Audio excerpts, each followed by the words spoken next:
Oyez, oyez, oyez. I call the Space Court Foundation video series to order.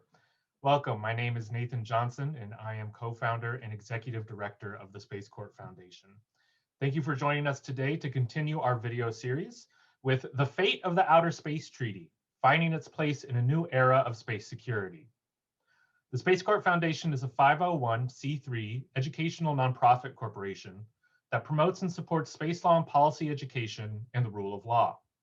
The Space Court Foundation produces educational materials and scholarship through the administration of two major projects, Stellar Decisis and the Space Court Law Library. The Foundation engages in partnerships and collaborations that help grow greater awareness of space law and how disputes in space may be resolved as humans venture further from the Earth in the not too distant future. For more information about our mission, programming, and internship program, we ask that you visit our website at spacecourtfoundation.org. We also appreciate the strong support of the space community and invite you to follow us on social media for the latest information. Also, if you enjoy our programming, please remember to like and subscribe to our YouTube channel. You can find archived versions of all of our programs on YouTube by searching Space Court Foundation. Your continued support helps us to keep providing you contemporary and innovative programming. Please consider supporting us through Patreon and our merchandise store, Celestial Objections Apparel. All proceeds go to the foundation to cover the costs of our programming and support our intern projects.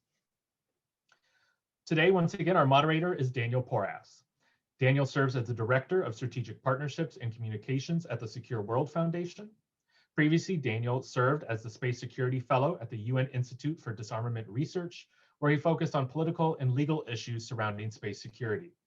He was the resident technical expert for multiple UN bodies working on space security issues, including the group of governmental experts on the prevention of an arms race in outer space. Daniel is also an elected member of the board of directors for the Space Court Foundation and has been an invaluable supporter. Thank you again, Daniel, for organizing this excellent program. Thank you very much, Nathan. And hello to everyone. Welcome back. We have another great episode of our web seminar series on space law and policy for the Space Court Foundation. And this time we're touching on a topic that is really very much at the heart of some of the discussions that we're having at the multilateral level in terms of how is space security changing the landscape, or what landscape, the orbital scape of our framework for governance. We're going to be talking today about the fate of the Outer Space Treaty.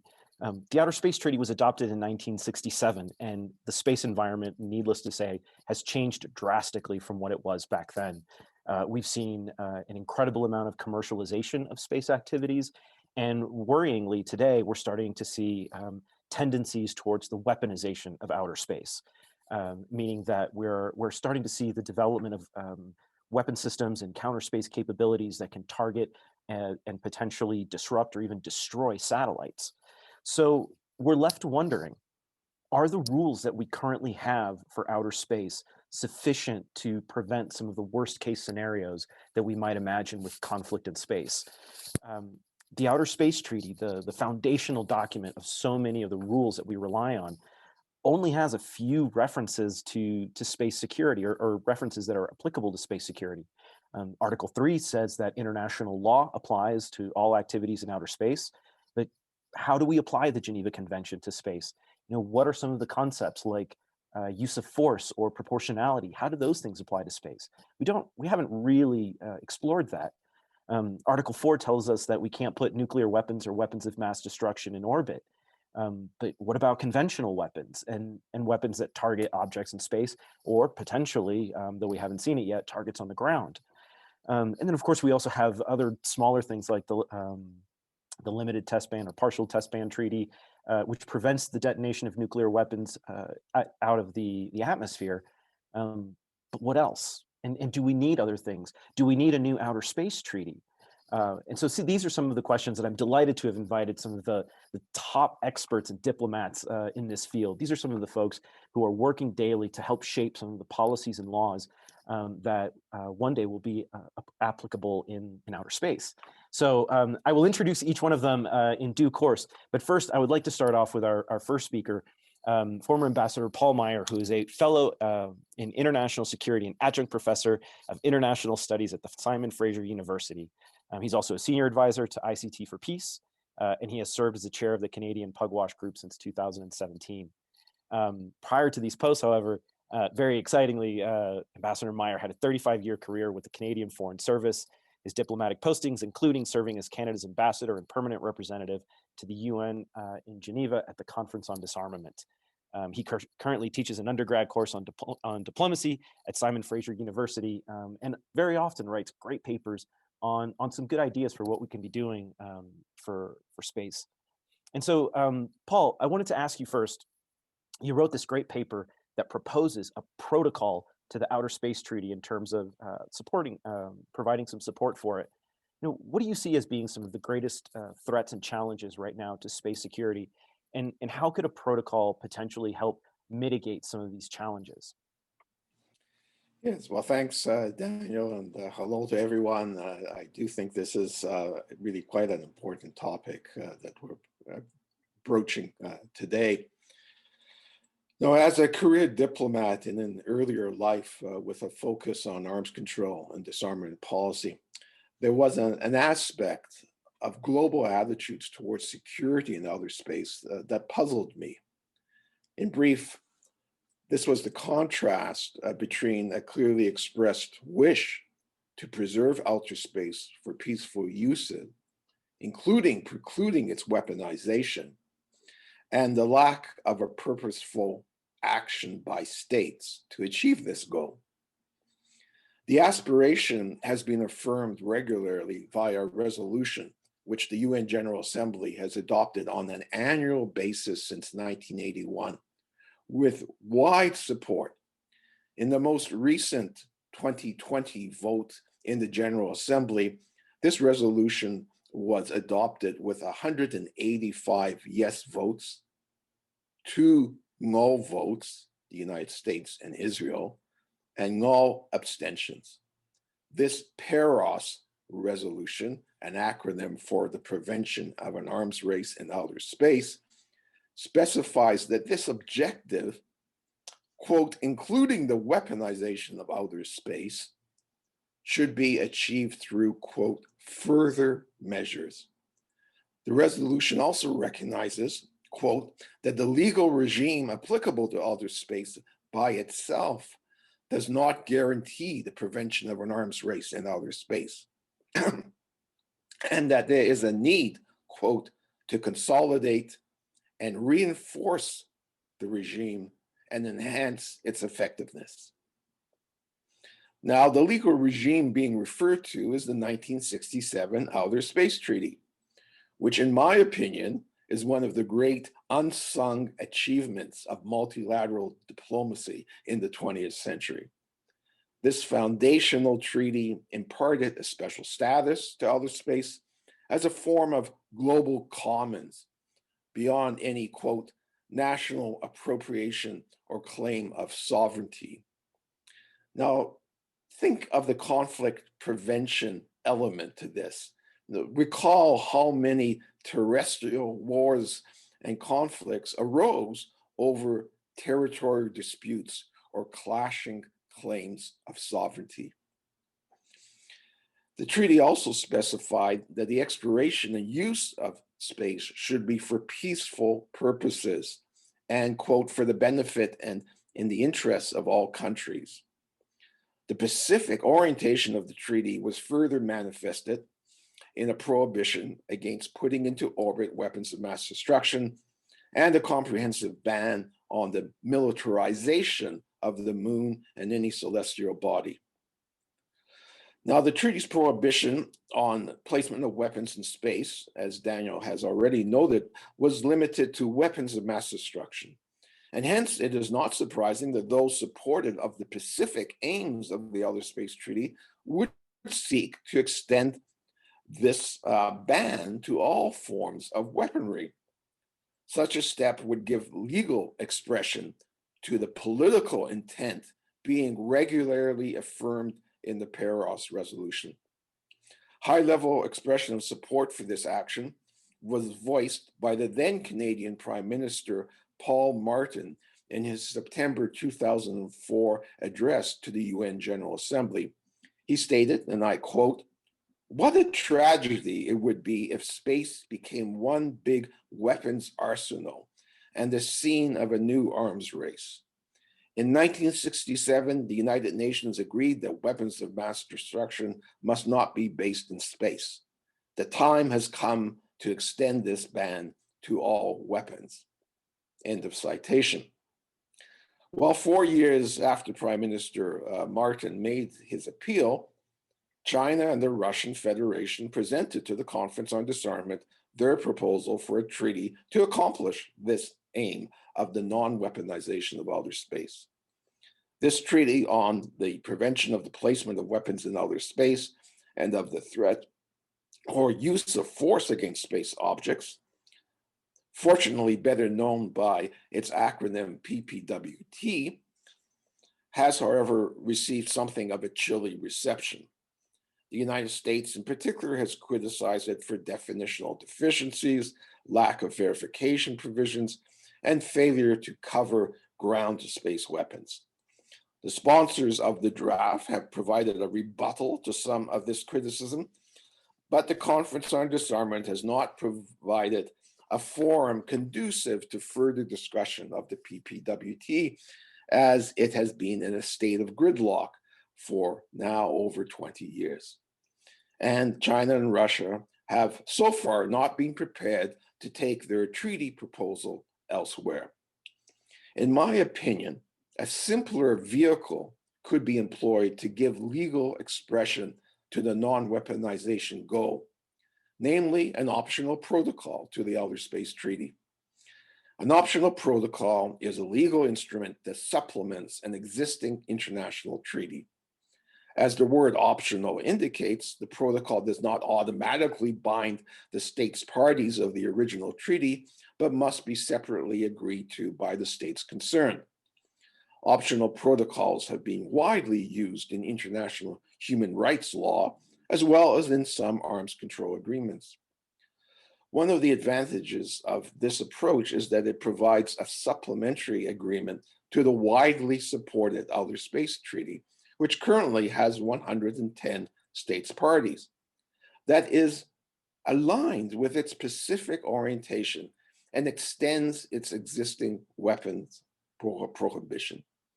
The adoption of an optional protocol to the Outer Space Treaty has the virtue of not requiring the opening up of the treaty itself, which could prompt undesirable amendments.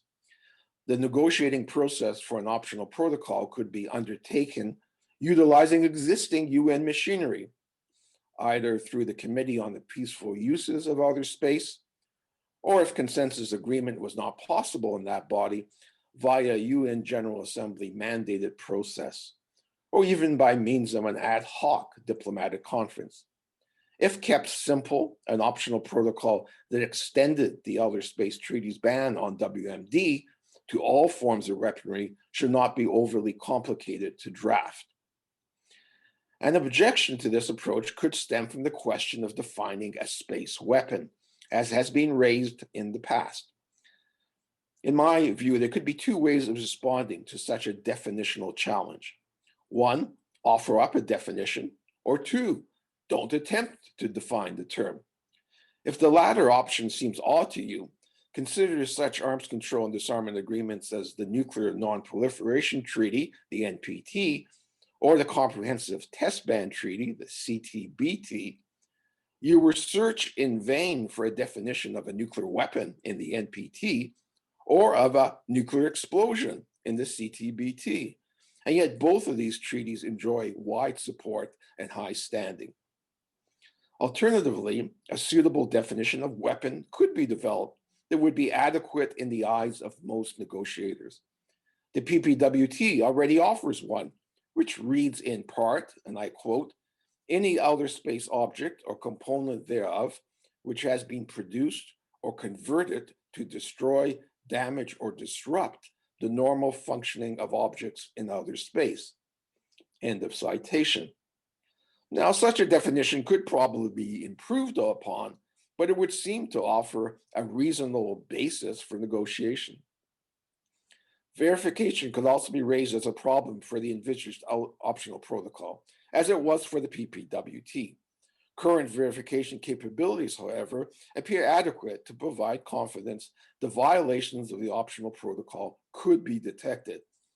Both in the state and in the private sector, great strides have been made recently in the capabilities of monitoring technologies for space activity, and these could be drawn upon to verify compliance with a ban on weapon placement in outer space. The barriers to accepting a verification regime for space arms control are, in my view, more political than they are technical.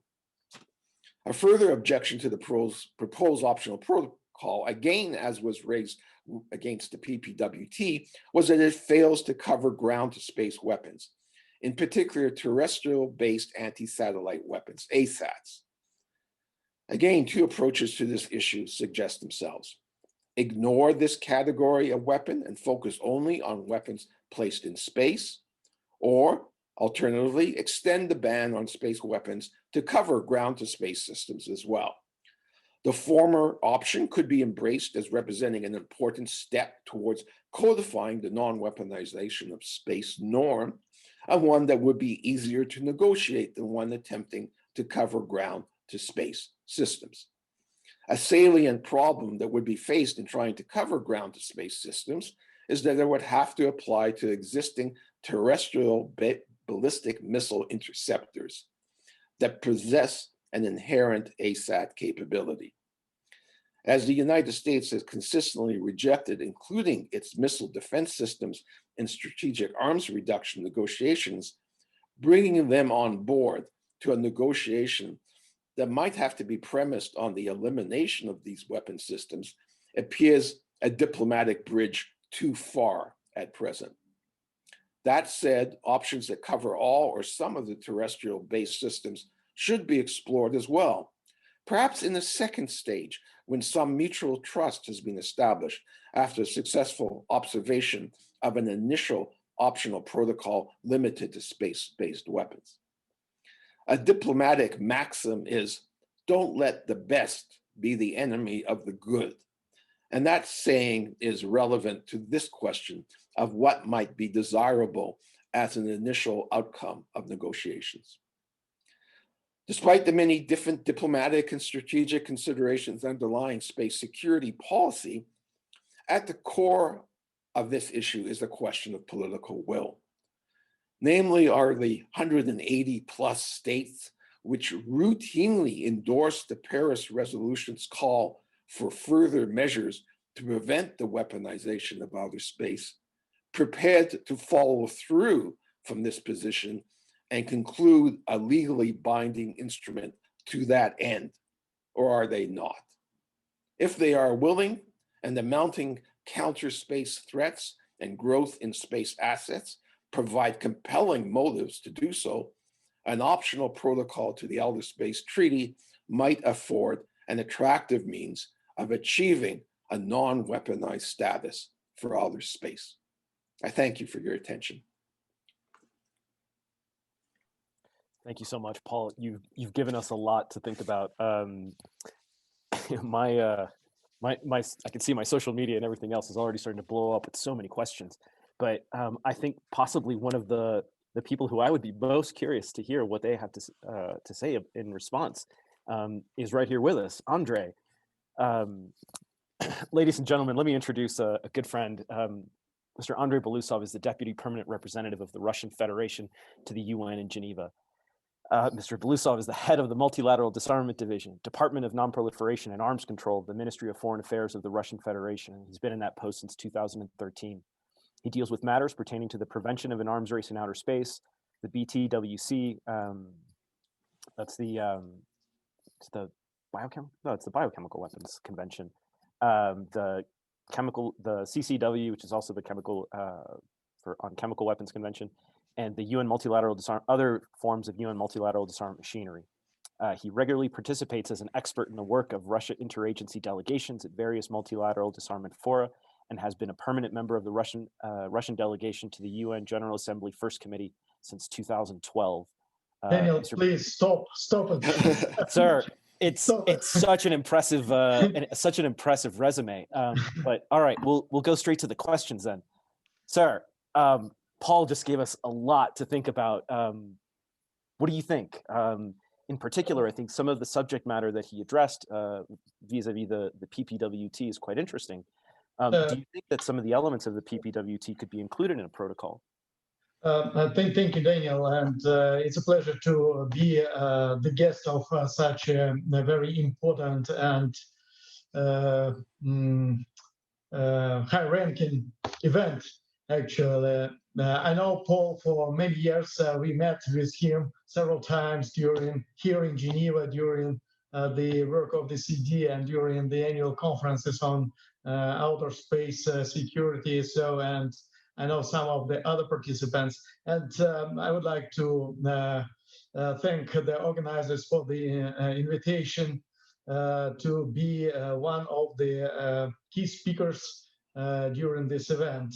So in many aspects, I have nothing but just to agree with Paul's statement, and I thank him for his observation of some aspects of the 1967 Outer Space Treaty and the security background and nowadays developments in outer space activities. So I have nothing to discuss right now, but if you don't mind, I will share my vision on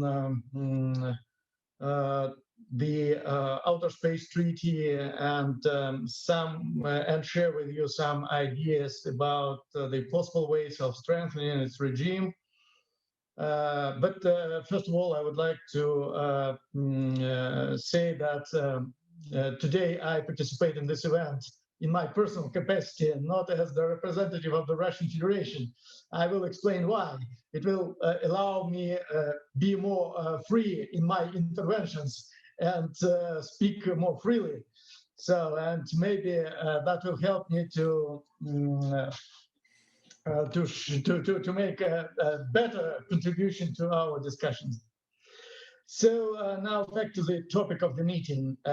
First of all, I would like to disagree with the title of the of the meeting. Well, because the word fate, I'm not the native speaker of English, but it seems to me that the word fate has a kind of hint to fatality of imminence of the treaty. So I prefer to speak about the future of the Outer Space Treaty. So I consider today's event as a very important sign that our discussion is well timed and proposed item is ripe and worth of consideration. It seems to me that today we should make an attempt to seek answers to a bunch of interconnected questions that were raised by the assumption that 1967 Outer Space Treaty is obsolete and does not correlate to the nowadays practice of outer space activities and to the situation on the near-Earth orbits. Personally, I heard this opinion several times on different multilateral fora, including the Porras and the Conference on Disarmament. Among the questions, in my opinion, the most central one is, does the 1967 Outer Space Treaty have the future or not?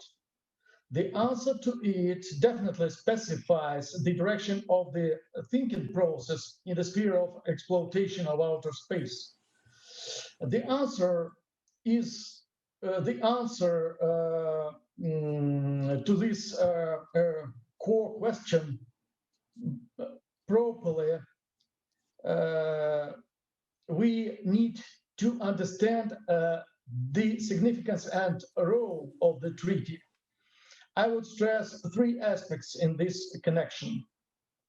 Firstly, the 1967 Outer Space Treaty is a result of creativity of many countries, but mainly of the two then spacefaring nations, United States and the Soviet Union. Their relations in that period of the past were characterized in one word: confrontation. Nevertheless, both powers managed to demonstrate a responsible approach, find the possibility to reach compromise, and elaborate legally binding instrument that corresponds to the letter and spirit of the United Nations Charter. Moreover, the Outer Space Treaty absorbed the norms and principles linked to the outer space activities that were part of the declarations and resolutions adopted earlier by the UNGA. So today, the 1967 treaty is a kind of compendium of principles, ideas, visions, understandings, and norms on outer space exploitation. From this, we can understand the second aspect or significance of the treaty as a source of the current international space law and simultaneously as a core element of it. The third aspect related to the role of the treaty is that now it is a ground base for other international and multilateral arrangements devoted to the outer space activity. For more than 50 years, it has served as a starting point or basic document for planning outer space activities, as well as for negotiations on a very wide range of issues in this sphere. Thus, each time when somebody states that 1967 Outer Space Treaty is out of date, ineffective, or does not comply with nowadays realities, it automatically means that the current international space law, all the relevant arrangements, and together with them, the UN Charter, are obsolete and ineffective as well. I don't think that such an approach could be considered seriously. When I hear the vicious assumption, I have the temptation to ask, what specific provisions of the treaty are obsolete or ineffective? And so far, I didn't get any clear answer to my question. So I can't disagree with the notion that the 1967 Outer Space Treaty is far from ideal. Definitely, it contains some loopholes and weaknesses. But I suppose that this treaty is at least one international but I suppose that nowadays there is no at least one international agreement or treaty that we can call ideal and satisfactory to all UN member states without reservations. Some treaties have defects and weaknesses from the very beginning of their existence. The others reveals them later under the effect of changing circumstances and conditions. However, it does not mean that we must throw them away or start seeking solutions to the current problems from the scratch. I call for careful and, if you wish, delicate approach to this issue.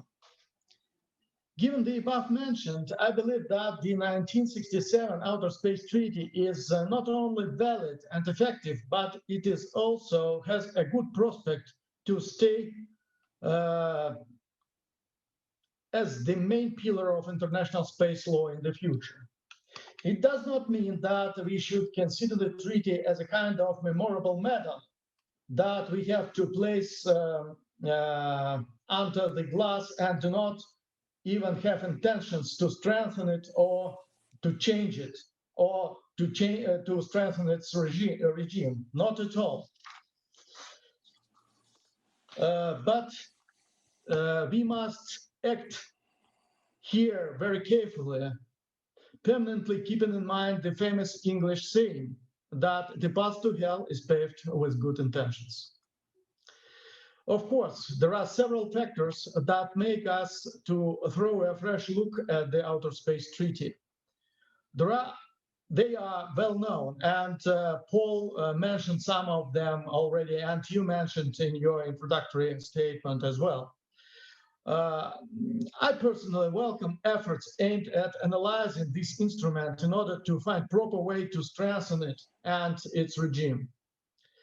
Here I see at least three options. All of them have been discussed in one way or another in multilateral formats. The first and the worst one is to open the treaty itself to include some amendments in it. Obviously, it would mean to bury the treaty and to destroy the whole system of arrangements based on it. I do not think that this option is acceptable for anybody or in the interest of any spacefaring nation at the moment. The second one is more attractive. It foresees the beginning of work on a new outer space treaty while having the 1967 outer space treaty in force. It could be, for example, an umbrella treaty with some protocols to it devoted to specific aspects of outer space activities.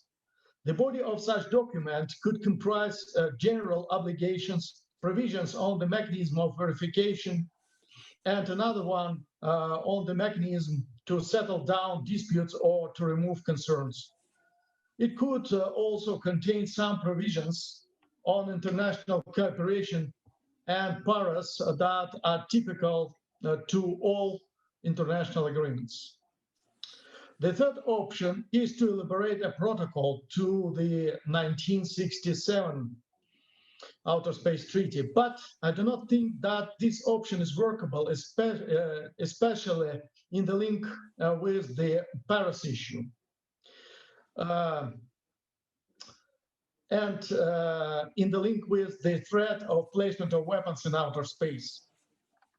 The latter problem cannot be solved through adoption of a protocol because the implementation of obligations in this regard needs a verification mechanism. It means that we will not be able to find a solution for this in the framework of a simple, short protocol. Moreover, there is the problem of definitions, and it means that when we start elaborating or thinking about the definitions, for example, the definitions of space objects, space object or weapons in outer space, or placement of weapons in outer space, or even the arms race in outer space, it means that we need to change the treaty itself, the outer space treaty itself. So, it could be a kind of a chain process which could be undermine the outer space treaty itself. So it seems to me that if we would like to concentrate and focus on the issue of Paris, we should think about the separate legally binding instruments. So there is another option, the fourth option, that corresponds to the position of my country. Well, it supposes to continue consideration of opportunity to work out legally binding instruments on various issues connected with the outer space activities, including Paris issue. It is not necessary that it or they will be of a comprehensive character. We can solve problems in a step-by-step approach or mode under the condition that the priorities will be set correctly. So that's my ideas at the moment, and thank you for your attention. Andre, this is we're going to have a great discussion as we keep moving through this. You've given us a lot to think about, so thank you so much, sir, for all the wisdom. But ticking right along, another guest who we're very delighted to have for the first time Madame Karine Claes. She is the EU Special Envoy for Space in the European External Action Service.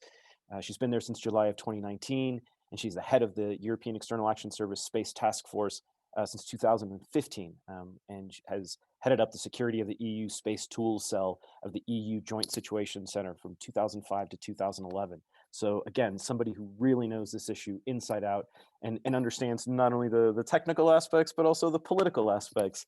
So Karine, I think you have a very special position here. Please tell us, what does the EU see in terms of current priorities for space security, and would the EU be open possibly to any of the options that Andre or Paul have elucidated? Thank you very much. Thank you, Daniel, for inviting me to this interesting and knowledgeable panel. And I'm really very honored to share the floor. I mean, as you said, for the first time with such distinguished colleagues as today.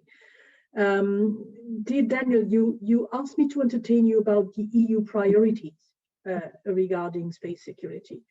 Similarly to Ambassador Belousov, I would like you to consider my intervention with the caveat that I'm speaking on a personal basis, and do not commit neither the EU nor individual member states, even less individual member states. Of course, I will base my intervention on the coordinated position of the EU, but I might not respect, or I might voice some personal opinions, and in particular in the question and answers afterwards, when we do elaborate on the various positions. So the EU current priorities regarding space security are in fact very simple and can be summarized in a few words. The EU wants to preserve a safe, secure, and sustainable space environment, and the peaceful use of outer space on an equitable and mutually acceptable basis. We consider, like Ambassador Meyer and Ambassador Belousov, that the 1967 Outer Space Treaty and other UN treaties on outer space constitute the cornerstone of international space law. This UN framework is complemented by other space-relevant documents and resolutions adopted by the United Nations General Assembly. And we stress also the importance of transparency and confidence-building measures and the need to advocate responsible behavior in outer space in the framework of the United Nations. After quite extensive consultation, we are in fact of the opinion that the issue of developing pragmatic and effective voluntary norms for outer space is a real question for today. In order to answer to, as Ambassador Meyer said, the new challenges of commercialization, but also of increased, unfortunately, increased weaponization of outer space. Such voluntary norm would support responsible behavior in outer space and should be built, according to us, through greater coordination and cooperation. Voluntary norms should be developed at the UN level with the aim to support responsible behavior in outer space and to enhance safety, security, and sustainability of outer space activities.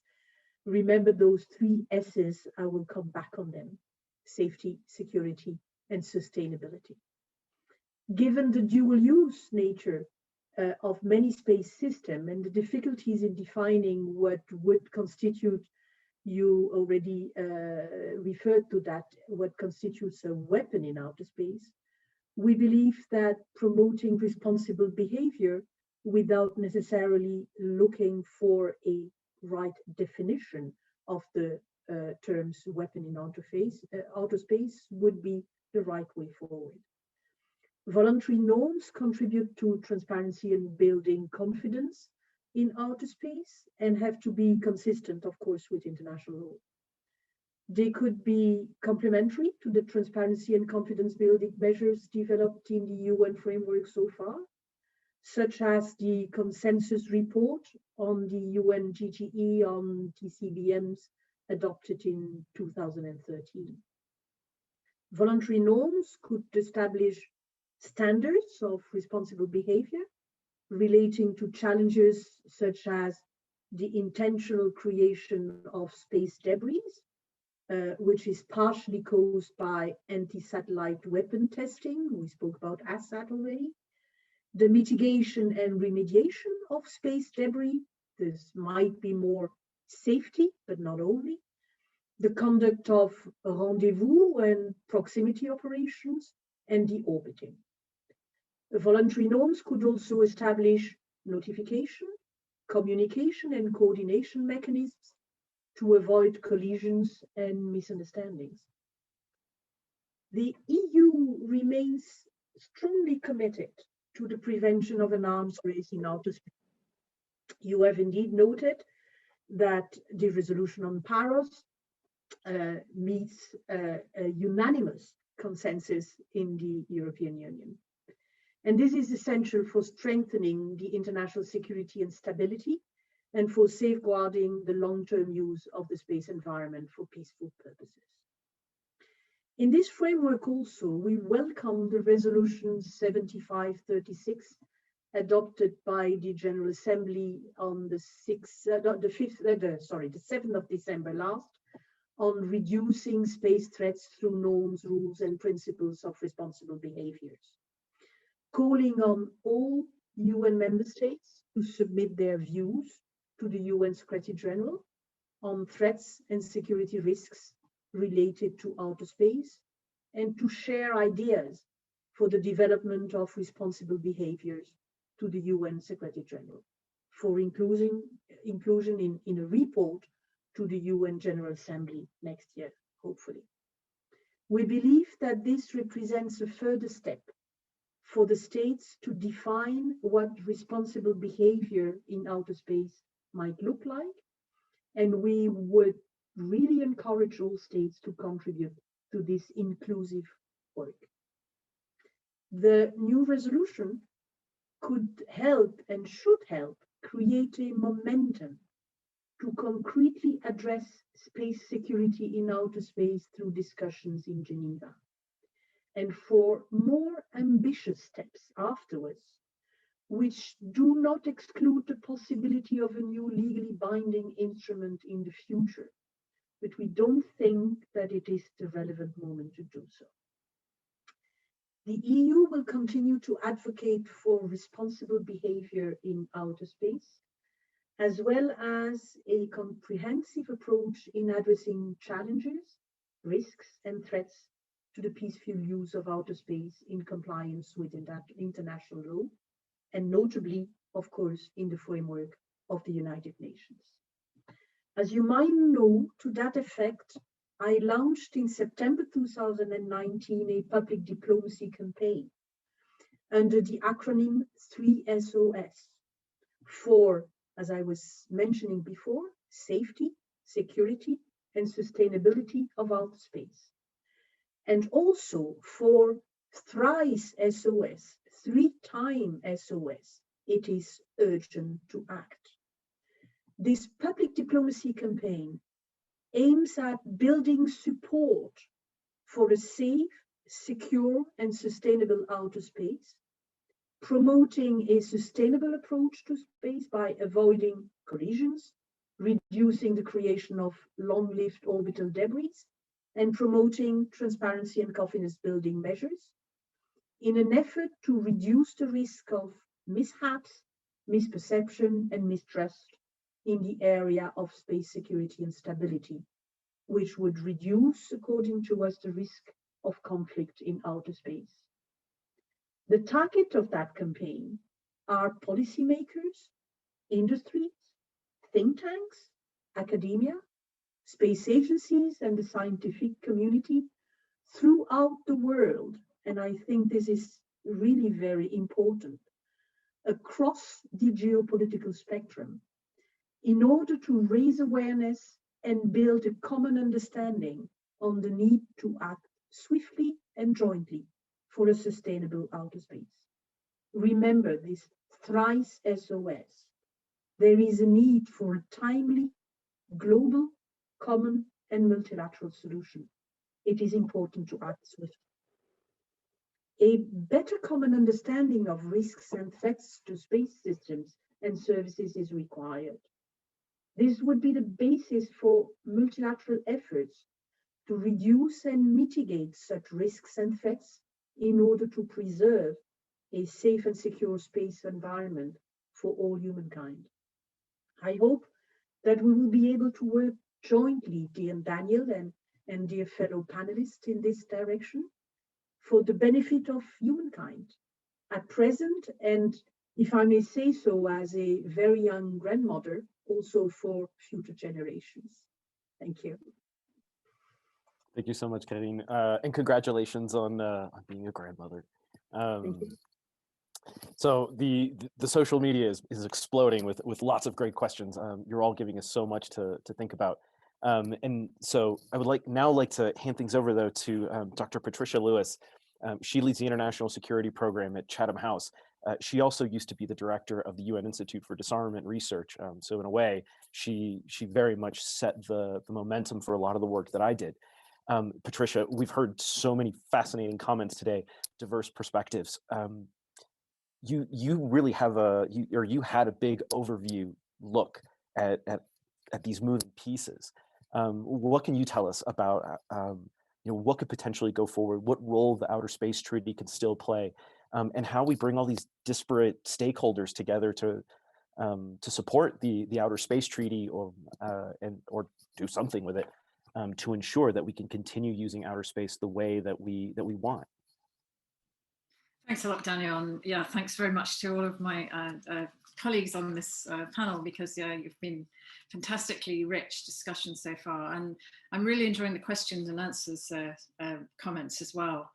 Let me first of all start by saying that the Outer Space Treaty is the mainstay of not only the framework for thinking about security and safety in space, but also the basis of so many other agreements and treaties and confidence building measures and guidelines. It's the basis. So I don't think anybody's thinking about getting rid of it.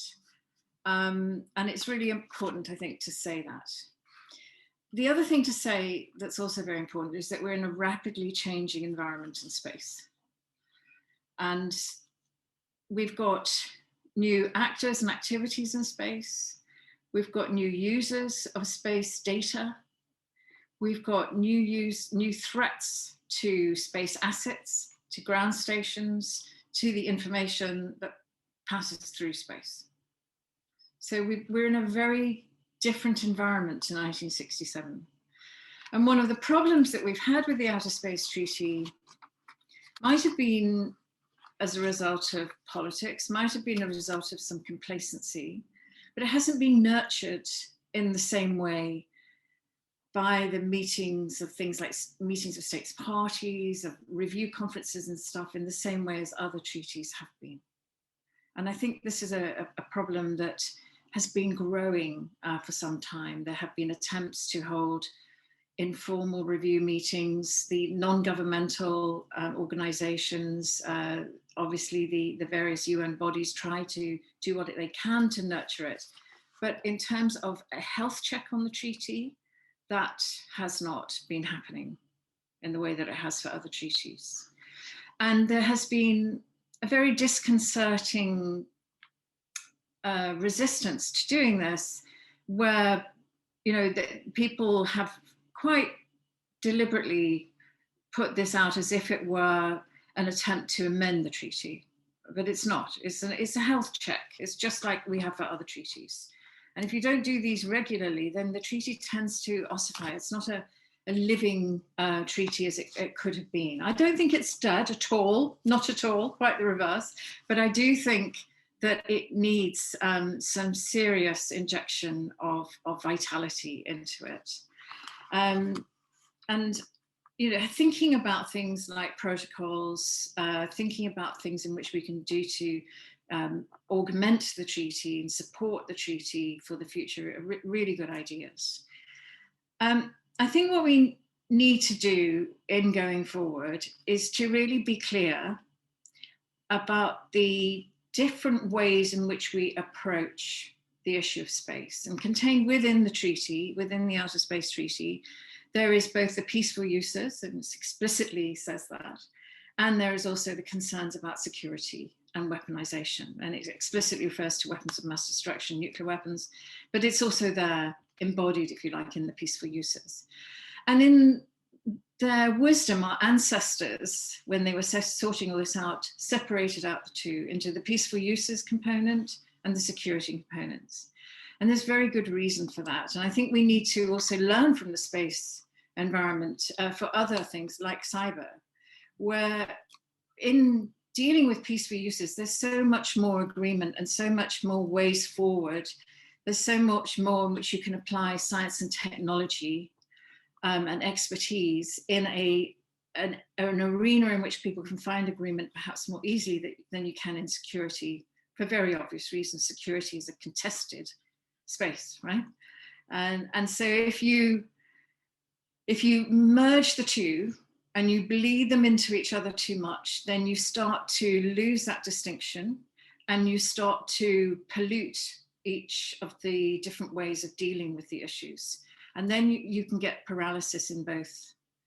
So, we have to understand that a lot of this is about making hay while the sun shines. So when you have good security conditions, when you have good relationships between countries, as we had, say, in the late 80s, early 90s, you can make a lot of progress. And when things are harder, you have to think about other ways to do things and move forward where you can, and where you can't, at least hold the line as much as you can. And I fear that in an attempt to be creative, we might lose that very clear pathway, those very clear pathways for moving forward. And I'd be very careful. I think we need to think about the issue of peaceful uses, inadvertent, accidental activities, threats, if you like, which might lead to debris, for example. And then I think we have to think about deliberate acts, which might lead to debris, but also might lead to other things. And I think we need to separate out those two. We might get some similar impacts and similar results in terms of the space environment, but they have two very different pathways to that. And then addressing the causes of those, it's really important to keep them clear pathways, I think. One is forgivable, one is almost unforgivable. And so I think we need to really be careful to keep those distinctions. What I think we need to do is to also find a way of future-proofing agreements that we might be able to make. As I said, we tend to be able to make agreements when the conditions are good. They have to last through very poor conditions. It's no good setting sail in a boat which is designed only for calm waters. We have to make future-proof our vessels, and that is also true for our treaties and agreements. So we have a situation which is rapidly changing. So if we create agreements that will not be adaptable to rapid change, we're already going to be obsolete before we get those treaties, the ink dry on the paper. We've seen this in the past, and let's learn from that. So I think what we need to do is bring in the new capabilities, the new activities, and I've seen a reference to mining. I think that's something we need to think about going forward. New interests, new weapons, new types of weapons and vulnerabilities, such as cyber attacks, both through space, in terms of on the data that goes through space, and on space-based assets themselves, and on the ground stations and infrastructure. And I think we have to look at the behavior in space as well, and behavior on the ground vis-a-vis space. It's all part and parcel of one thing. So I think if we go forward, that means we need some new approaches, and we need to move beyond, we need to support the OST, we need to create new vitality within it. We could hold a meeting to discuss how to do that. There have been attempts in the past, but no reason not to try again. I'm not suggesting amendments, I'll stress that again. The new resolution on responsible behavior in space, I think, is extremely helpful. I think this is a way of going forward. It's flexible, it's different, it's adaptable, it includes everyone. And I think that's really important. It can't be seen just as an idea that comes from the European Union. It's a UN General Assembly approach. And I think that's a really important thing. And so all states are involved and all states can contribute. I think that we can look at how we might look at behaviors such as cyber behaviors. We can link to other efforts going on cybersecurity as well, because we're dependent very much on space for all of our critical infrastructure. The new users include the developing world. It is not just about those who are putting satellites into space or going out mining. It is about all of us and the use of the data that comes through space. It means including all of our private sectors, and there are more and more private companies in all countries in the world that are getting engaged now. The threshold, as you know, for activity is much lower, so non-governmental organizations are also looking to purchase and be engaged in space-based assets. That's already going on. So this is about reflecting the new reality of space, but not throwing our beautiful Outer Space Treaty baby out with the bathwater. So thank you. I'm really grateful to all of the guests that I think we agree that the Outer Space Treaty is, she's still got some vitality to her and years of good, perfectly good use ahead. Sorry, Andre, I didn't want to imply that the fate of the Outer Space Treaty was a negative one. It's more just kind of its destiny. But perhaps, some elucidation and some fortification and vitalization is still important. So I definitely agree with Patricia on that. Okay, I have questions all across the board. And so I'm going to try to go through questions for each one of the panelists. But before I get started on that, do y'all have any questions for each other? I mean, there was so much interesting stuff. Anything at all, or should I just move right into the audience questions or my questions? Please, Andre. I do not have the question. I just would like to echo to the statement of Karen, actually, and and to mention this new and old concept of responsible behavior in outer space. Actually, it is rather confusing concept, because if you look at it, this concept is the, so to say, starting point for the declarations, resolutions, and 1967 Outer Space Treaty itself. So it is the concept that was considered while the states started the negotiations on the Outer Space Treaty. And the principles which were included in this treaty, and to which all the spacefaring nations are committed right now, could be considered as the responsible behavior in outer space. So if we are talking about the development of this concept, like it is reflected in the Outer Space Treaty, I am fully in favor of that. If we are talking about a kind of new concept to replace the Outer Space Treaty, here I have some great doubts about the added value of such work. So, once again, I call for a careful and maybe delicate approach to the Outer Space Treaty and to the concept of the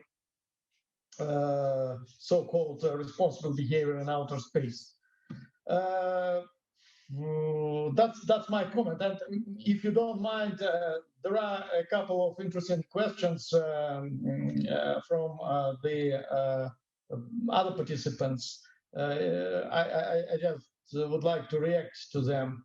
So there is the question raised about the limitation or about the border of the outer space and the border between outer space and the atmosphere.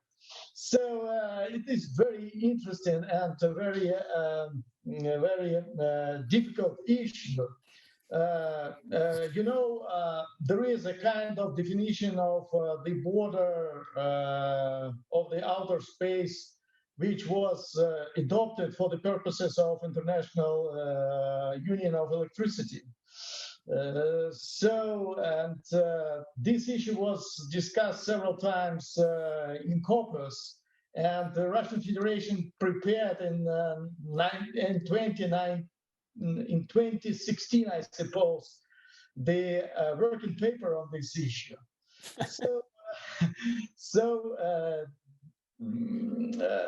My opinion that at the moment we do not need any definition of the border or to somehow to understand the limits of the atmosphere and the outer space. So right now, a lot of countries and other commercial actors sending satellites to the orbits, and they do not think about the border of the outer space. I do think that's one of the questions that will naturally start sorting itself out. On the orbits, if they are stable, if they stay for a long period of time and continue their functions. So it's clear that they are in the outer space. But maybe for some purposes, we need to find the proper and acceptable definition of the border of outer space, the lowest border of the outer space. I think doesn't the U.S. Space Force, like their area of operation and responsibility, I think, is labeled as being over 100 kilometers. So I think that's probably going to start sorting itself out. So I just would like to remind that in the first version of the PPWT, there was the provision which says that it is covered the weapons which are placed above 100 kilometers from the Earth. So in the second version of it, we decided to delete this provision because there are a lot of questions about the weapons which are placed, for example, not higher than 99 kilometers.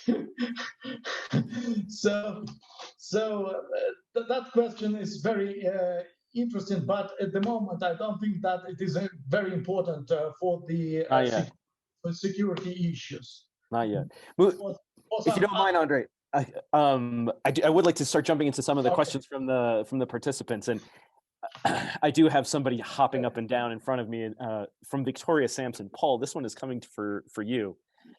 Victoria would like to know, in trying to put together a protocol, do you think it would only have to be able to address technologies and maybe prohibitions and limitations on the deployment of certain types of technology, or could you see something maybe perhaps that focuses more on behaviors and limiting certain types of activities? Yes, thanks, Victoria, for that. I think there are, again, options. I think you could have more of a technology focus, and I should respond. This was a shortened version of my remarks. I do take up that there are non-kinetic, for instance, ASATs and cyber and directed energy, etc., and these could be addressed. But I would also say there's merit in a behavior approach as well, and then that could again be defined. I don't see verification as a huge problem. You could have a simple sentence about national technical means, which has served us well in other realms of arms control. And frankly, we've had recent some accusations about counter space activity that it was all based on NTMs anyway. I think that it's more the will and the recognition. I'm glad Karine stressed this point, the urgency of going. I mean, just look around you, what is happening. Was it just last week that we had 147 satellites sent into orbit on one rocket? We have this bellicose rhetoric, mutual recriminations, this explosion in the use of space. We've enjoyed a benign environment free from man-made threats for so long. I mean, we have to recognize, hey, Houston, we've got a problem, and we better move on it. And I think simply relying on sort of pious, ritualized expressions of intention is simply inadequate. So that would be my approach. I agree absolutely with Patricia's point about we need to inject vitality into the Open Skies Treaty. It is a beautiful baby, but we have to give it attention, and we have not done that. I mean, a few years ago, I was advocating to mark the 50th anniversary of the entry into force of that treaty in a big way, and that seemed to fall on deaf ears. So, unless we begin to recognize we've got a very serious challenge that could literally explode in our face over the next while, and we need to invigorate what we have and build on it in terms of the prospects of cooperation in this vital, if fragile, environment. Thanks. I'm getting a couple of questions here, a number of them on compliance and enforcement. So I think we would also be keen to hear, is there anything that we could be doing to make sure that, even with the way that the Outer Space Treaty is today, is there anything we could be doing to be monitoring and enforcing compliance, maybe calling states out a little bit more and maybe trying to say, hey, you're out of line here and you should be doing something. Paul? Yeah, if I might, I mean, clearly there's a deficiency, an institutional deficit with the Outer Space Treaty, and the lack, as Patricia has noted, of any regular annual meeting with states parties is very unfortunate and leads to this kind of neglect. So I think one area would indeed be, and this could also be a subject of an additional optional protocol or rolled into one, is to establish annual meetings of states parties for the Outer Space Treaty. So finally, there's some ongoing forum beyond a day and a half at the General Assembly's first committee where we can talk about space security. And I agree with Patricia. It is a rationale behind the reason why it was separated out from copious subject matter, but it certainly demands regular attention, and that could be a way also of moving ahead. I think what it would take is a bit of a champion to convene the first ever meeting of states parties of the Outer Space Treaty, all 110 of them. And I think that would be a very important confidence building measure in and of itself, that we're taking our space security future seriously. Kind of going in that same direction, Andre, in your words, you were saying that verification is still going to be a problem, but we have seen that space situational awareness the technology and the amount of technology and monitoring capabilities that are out there is growing. Do you think it might be possible to focus on any specific threats or weapons? Like maybe if we focused on ground-based ASATs or co-orbital vehicles, could that be something that that could be the subject of some kind of a initiative or something to support the Outer Space Treaty and try to slow down the use or the deployment of some of these weapons? Well, it is very difficult issue actually. So first of all, I would like to say that verification is not the problem. I said that we should think about some verification mechanism if we would like to create a protocol or some legally binding document devoted to the Paris issues or the issue of the placement of weapons in outer space. But you know, there is the contradiction in the question, because in order to answer it, we should to understand what we suppose under the word weapons. So I can. It is easy to answer that. Of course, we should focus on some specific technologies or some specific kind of weapons. But right now, the development in the military sphere is unpredictable. The pace of the technology development is so quick that it is impossible to predict what kind of weapons will appear in 5 or 10 years ahead. So it means, it seems to me that we need to find some universal, so to say, approach, and to cover not certain kinds of weapons, but to cover the weapons as a whole, as a definition under which we understand the instruments with which we can destroy, damage, or remove the outer space assets of the third countries, for example. So but right now, I suppose that to focus on some certain kinds of weapons, it is the wrong direction in our thinking.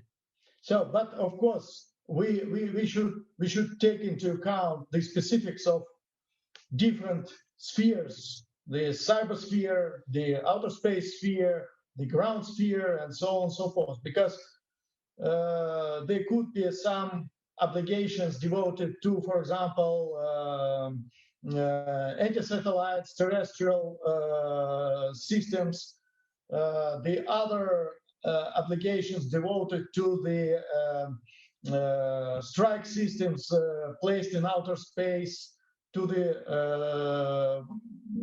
systems which could be used as weapons in a cybersphere. So, of course, we should take into account these specifics, but I suppose that we need to find the solutions for the weapons in general. So that's my answer. Patricia, Andrei also just alluded to one of the other issues that keeps popping up here in the questions about cybersecurity for space systems. I know Chatham House has done a considerable amount of work on this, particularly Beza Unal and Yasmin Afina. What do you think is going to be the future of trying to deal with these two issues? Should we continue to keep space security and cybersecurity divorced, kind of keep them in two different silos, or does there need to be some kind of a common understanding with those issues? Because many of the folks that I often hear say the biggest threat to space systems is cyber, not necessarily anti-satellite missiles.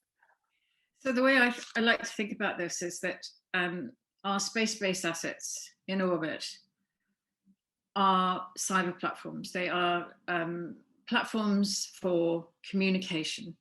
They transmit data from the galaxy through to Earth, from our celestial bodies through to Earth, from Earth to space to Earth, that they are the conduit for this information, and that we are highly dependent on this information. All of our electronics depends on the timing signals, for example, from position, navigation, and timing satellites. All of our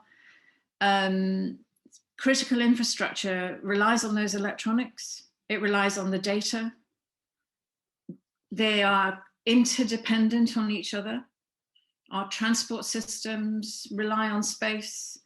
Our hospital systems rely on our transport systems.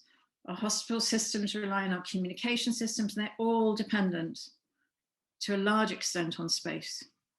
And all of our electronics completely depend on space. Now that may change. There are new technologies, particularly quantum technologies, etc., which are helping out on the timing dependency issue.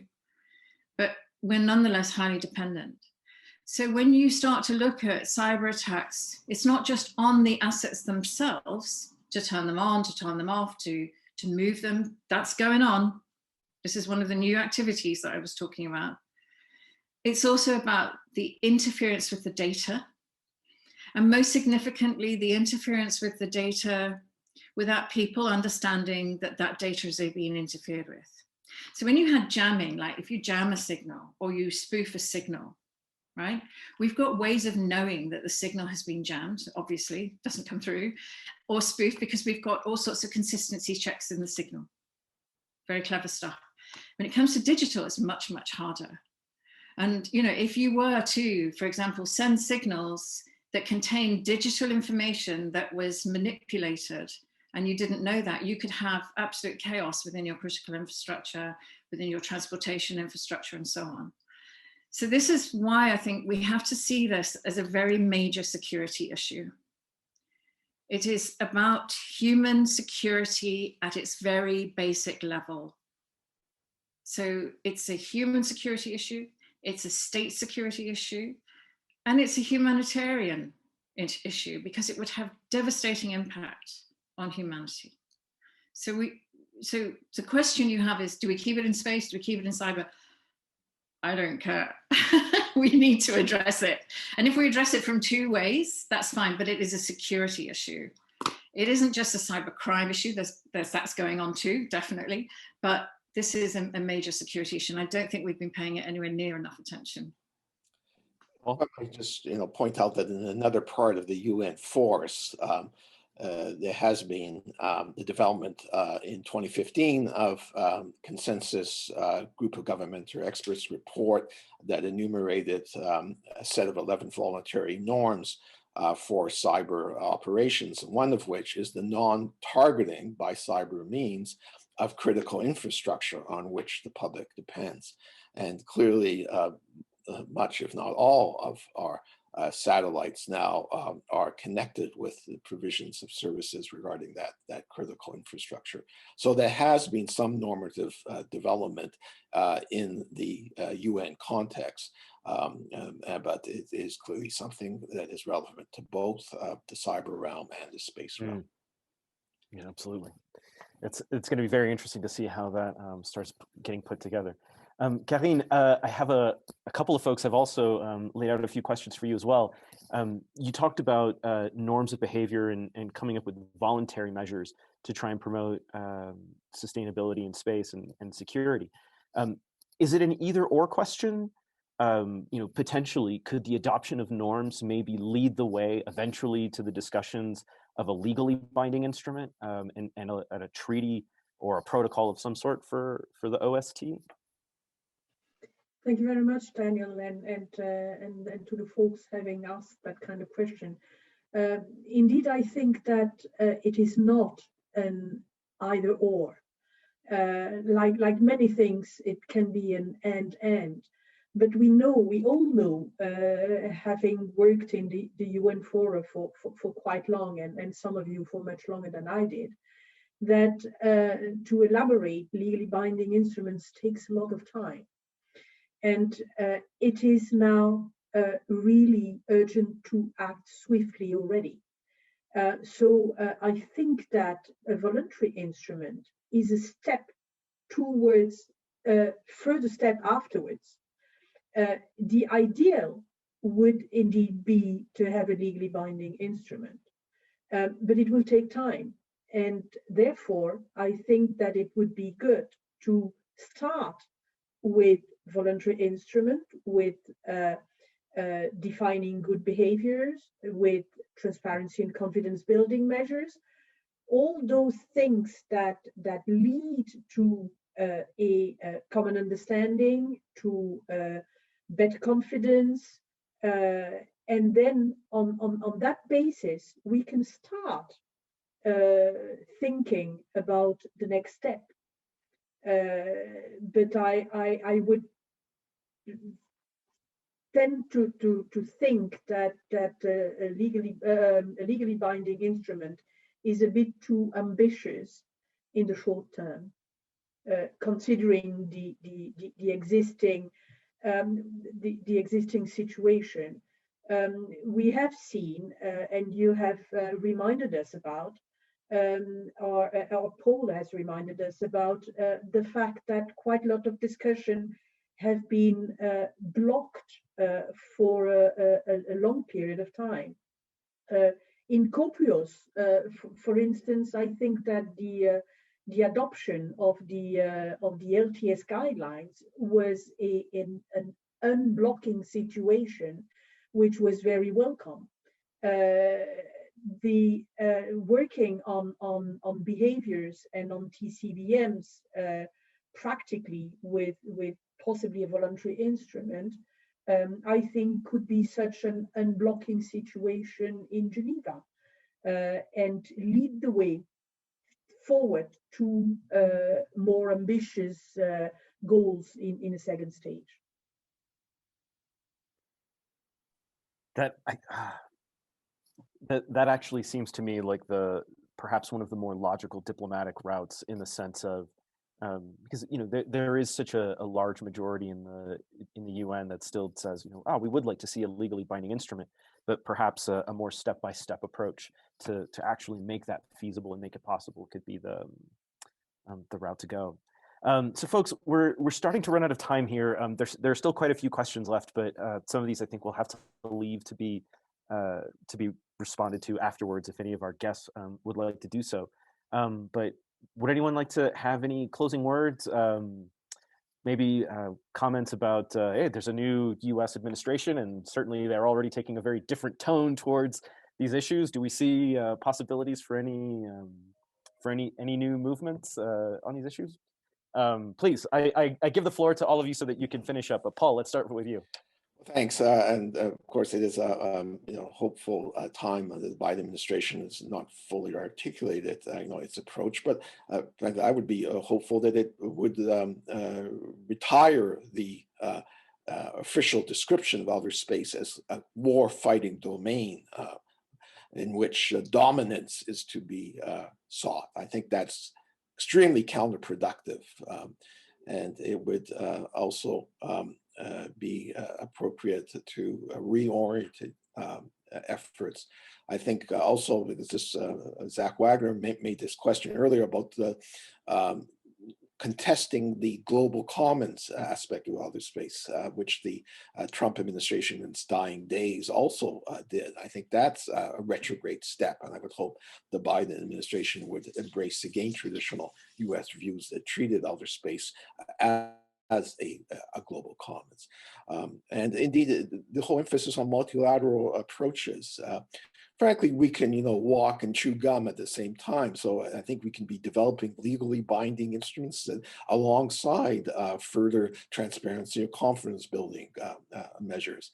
It's just crying out for that kind of attention. And once again, the Outer Space Treaty does contain the principle of avoiding harmful interference in space activity. And I think, we can expand that application of that term to cover a lot of the problems or perceived problems that we might feel. It's really critical in multilateral context to establish norms of behavior. Sometimes these are grounded in legal documents, sometimes it's in more political, but it's at a time when we we really have to reinforce those norms. And I think we all recognize what are dangerous areas and conduct. And by having some normative defenses against this, it helps generate a really positive peer pressure for any deviation by one state or the other. And hopefully we'll see more of that kind of common purpose, again, characterize work on outer space. Thanks. Okay. The hopeful perspective. Karine, would you like to go next? Yes, thank you. Thank you, Daniel. Maybe one word, essentially on the multilateralism, and going to your question about the new Biden administration. I think that one of the first things he said was that he would promote multilateralism much more than his predecessor, and I see that as a very, very important move, and the move that will definitely help us and help the global community. And once more, I would like to really promote a global and inclusive multilateralism across the geopolitical spectrum. This is the only way for us to be able to address the outer space issue. It is not a regional issue. It is an issue reaching each and every citizen of the world, as well as future generations. So we really have to act jointly and to have a common understanding across the geopolitical differences that do exist, and that's normal life. But for this, we need to act jointly. One thing that could rather easily be done by all states is to be transparent on the space policy, for instance. This is something that can be rather easily done and introduce an increased confidence because of the transparency. First step that could be done rather easily. Thank you. Yeah, and I think it would go a long way towards just engendering a greater sense of trust. So I'm certainly in favor of that. Andre, good sir. Any closing remarks? I think congratulations are owed to everyone on the extension of the New Start. Thank you.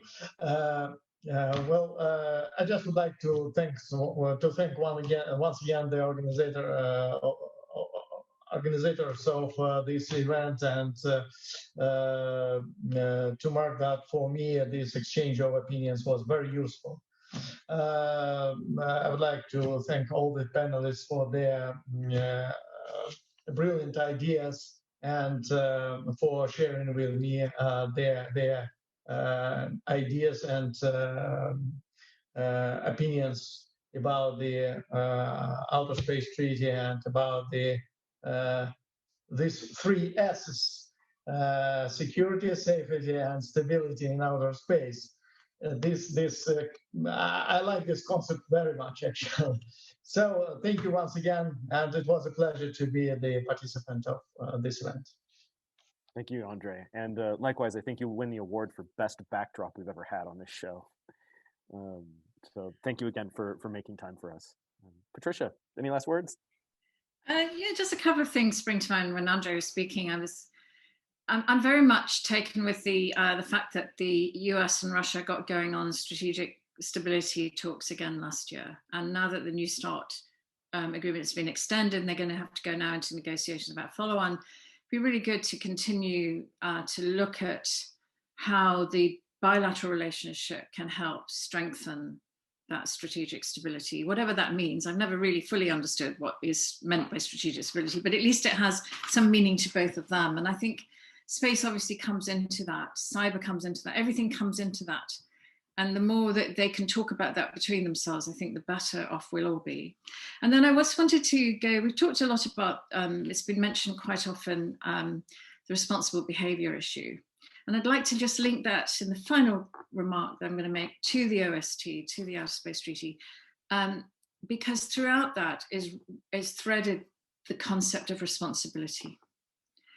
And the responsibility of states in space, the responsibility of all states parties, the way that non-governmental actors, non-state actors come under the responsibility of the states in which they reside, etc. This is threaded all the way through.